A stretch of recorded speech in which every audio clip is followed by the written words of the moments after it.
አያደርገውም በማለት መግረፊያ አምጥታ ድመቷን ደበደበቻት። ድመቷ ከከባድ ድብደባ በኋላ በህመም እየጮኸች ሩጣ ወደ ውጭ ወጣች። ወዲያውኑ ግን ንዴቷንና ስድቧን በንጹሕ ውሻ ላይ አዘነበችው።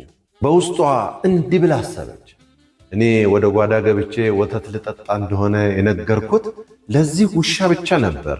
እሱ ቀድሞ ለሴትየዋ ነግሮብኝ ነው እንጂ እኔ መሆኔን በፍጹም ልታውቅብኝ አትችልም ነበር። ውሻው ግን ደነገጠ። እባክሽ እኔ በፍጹም የማውቀው ነገር የለም፣ ካለሁበት ቦታ ሳልንቀሳቀስ እንዴት እነግራታለሁ? እኔ እዚህ ውስጥ የለሁበትም ቢላትም በጥርጣሬና በንዴት የታወረችው ድመት ልትሰማው አልፈለገችም። በመጨረሻም ድመቷ ፊቷን አኮራርፋ እንዲህ አለችው፣ ከዛሬ ጀምሮ ይህን ክህደትህን ለዘመድም ለዝርያዬም ሁሉ እናገራለሁ። ካንተና ካንተ ዝርያ ጋር እስከ ዘላለም ጠላቶች ነን አለችው። ያለ ጥፋቱ በፈጠራ ወንጀል የተፈረጀውና ታማኝነቱ የተናቀው ውሻም ተናደደና አንቺ ያልፈለግሽውን ዝምድናና ወዳጅነት ማንም አይለምንሽም፣ የራስሽ ጉዳይ አላት።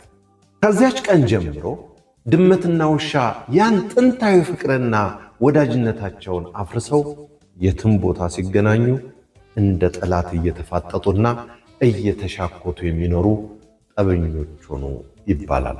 መልእክቱ የራስህን ስህተት በሌሎች ላይ ማሳበብ ወዳጅነትን የሚገድል ድብቅ መርዝ ነው።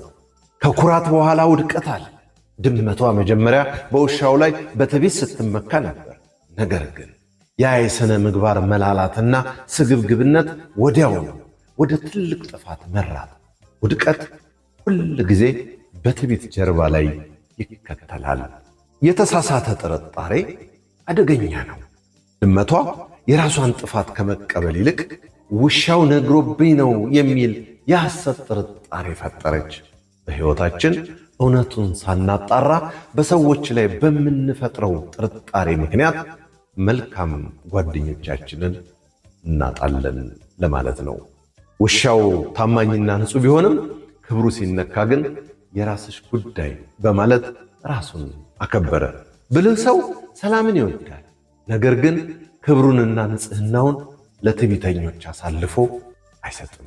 ወዳጆቼ በራሳቸው ስህተት ምክንያት የመጣባቸውን ችግር ወደ እናንተ ገፍተው ያለ ጥፋታችሁ አጥፊ አድርገው ከእናንተ ጋር የተጣሉ ሰዎች አጋጥሟቸው ያውቃሉ? የተስፋ ዘሮች እንዳዘጋጀው